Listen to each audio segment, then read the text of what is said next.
విహారీ సహస్రం మెడలో తాళి కట్టబోతూ ఉండగా కనక మహాలక్ష్మి విహారీకి గుర్తుకు రావడంతో తను సహస్రం మెడలో 3 ముళ్ళు వేయలేకపోతాడు. ఇక అలా తాళిని కింద పడేస్తూ ఉంటే సహస్ర ఆ తాళిని పట్టుకుంటుంది.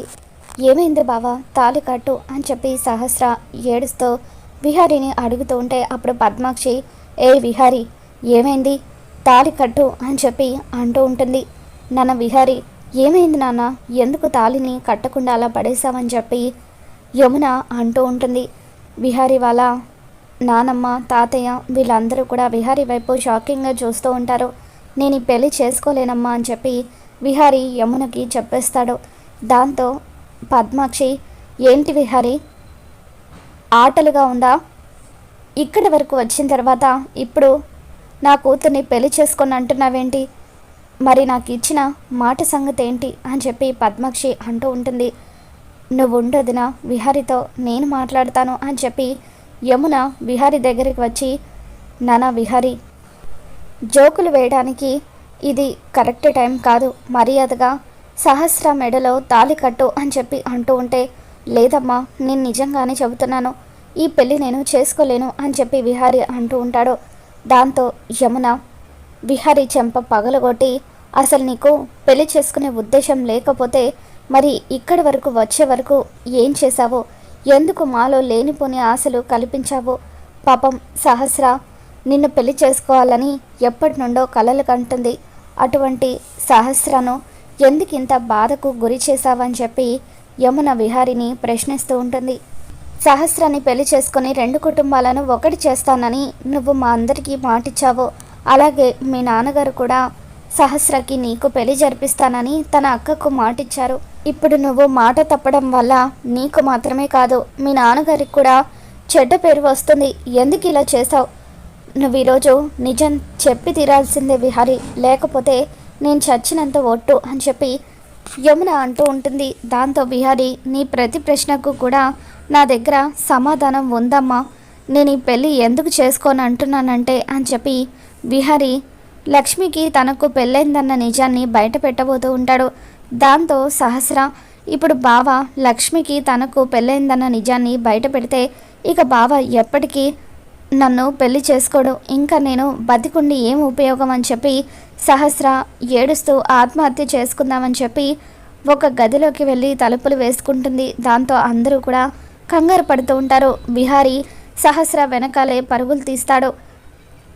ఇదంతా అసలు నీ వల్లే వచ్చింది, కావాలని నీ కొడుకు నువ్వు కలిసి నాటకాలు ఆడుతున్నారు కదా అంటూ పద్మాక్షి యమున చెంప పగలగొడుతుంది.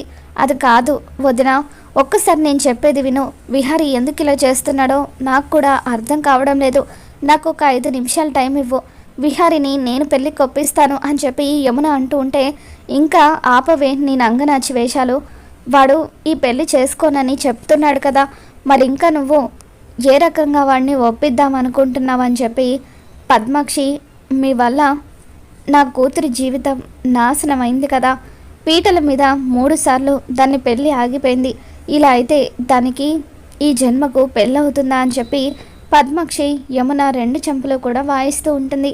ఇక కింద ఏదో గొడవ జరుగుతున్నట్టుగా అనిపించడంతో లక్ష్మి గదిలో నుండి బయటకు వచ్చి కిందకి తొంగి చూస్తూ ఉంటుంది.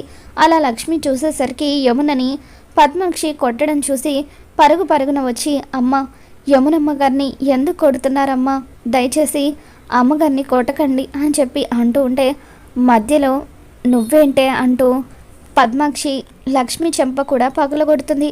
మరోపక్క సహస్ర ఎంతో బాధతో గదిలోకి వెళ్ళి ఒంటి మీద కిరోసిన్ పోసుకొని ఆత్మహత్య చేసుకోబోతూ ఉంటే అప్పుడు విహారీ ఆపడానికి ఎంతగానో ప్రయత్నిస్తూ ఉంటాడు. సహస్ర దయచేసి నా మాట విను, తొందరపడద్దు అని చెప్పి అలా తలుపు బయట నుండి విహారీ గట్టిగా అరుస్తూ ఉంటాడు. ఇక తలుపులు బద్దలు కొట్టడానికి విహారీ ప్రయత్నిస్తూ ఉంటే ఈలోగా సహస్ర తన ఒంటికి నిప్పంటించుకుంటుంది. అలా బగబగ మంటల్లో కాలిపోతూ ఉంటుంది. దాంతో విహారీ అక్కడున్న బెడ్షీట్లను తీసుకొని సహస్ర ఒంటికి అంటుకున్న మంటలను ఆర్పడానికి ప్రయత్నిస్తాడు. ఇక అప్పటికే సహస్ర ఒళ్ళు కాలిపోవడంతో తనని హాస్పిటల్కి తీసుకొని వెళ్తారు. సహస్ర పరిస్థితి చూసి పద్మాక్షి ఎంతగానో బాధపడుతూ ఉంటుంది. అమ్మ సహస్ర అని చెప్పి ఏడుస్తూ ఉంటుంది.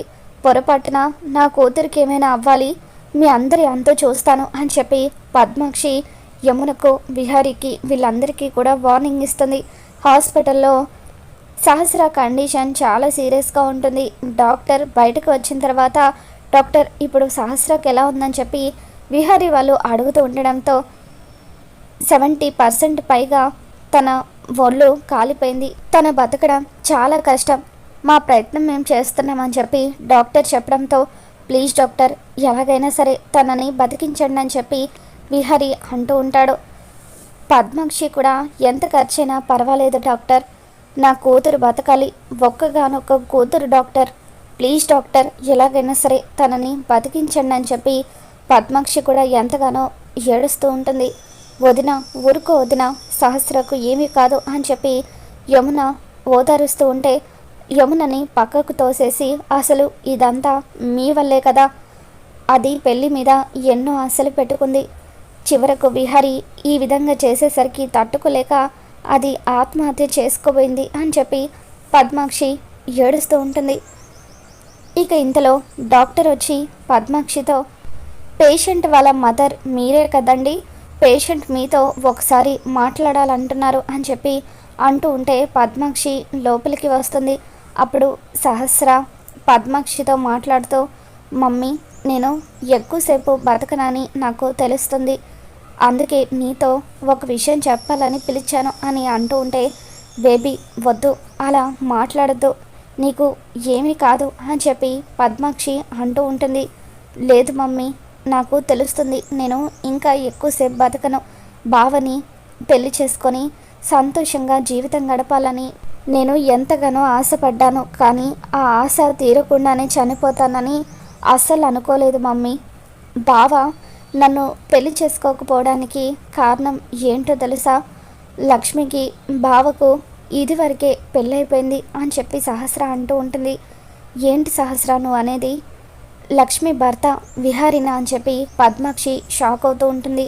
అవును మమ్మీ, వారం రోజుల క్రితమే ఈ విషయం నాకు తెలిసింది, కానీ లక్ష్మి విహారీ బావ ఇద్దరు భార్యాభర్తలన్న నిజం ఎవరికీ తెలియదు కాబట్టి బావను ఏదో ఒక రకంగా ఫోర్స్ చేసి నా మెడలో తాళి కట్టించేసుకుంటే ఆ తర్వాత లక్ష్మిని బావ జీవితంలో నుండి శాశ్వతంగా పంపించేసి బావ నేను హ్యాపీగా కలిసి ఉండొచ్చని చెప్పి నేను బలవంతంగా పెళ్ళికి ఒప్పించాను, పెళ్ళికైతే ఒప్పించాను కానీ బావ చేత నేను మెడలో తాళి కట్టించుకోలేకపోయానని చెప్పి సహస్ర బాధపడుతూ ఉంటుంది.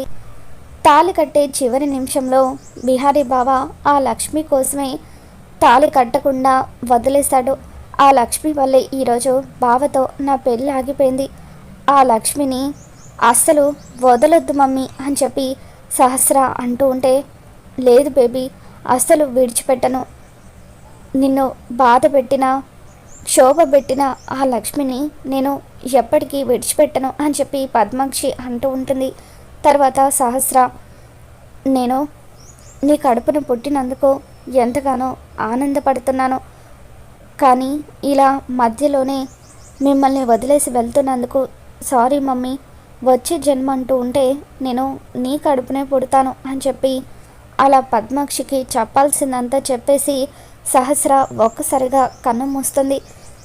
దాంతో పద్మాక్షి డాక్టర్ డాక్టర్ అని చెప్పి అమ్మ సహస్ర సహస్ర అని చెప్పి పిలుస్తూ ఉంటే సహస్రలో ఎటువంటి చలనం లేకపోవడంతో డాక్టర్ వచ్చి సహస్రను చెక్ చేసిన తర్వాత తను చనిపోయిందని చెప్పి ఐఎమ్ రియల్లీ సారీ, మా ప్రయత్నం మేము చేశామని చెబుతూ ఉంటే అప్పుడు పద్మాక్షి ఎంతగానో ఏడుస్తూ ఉంటుంది.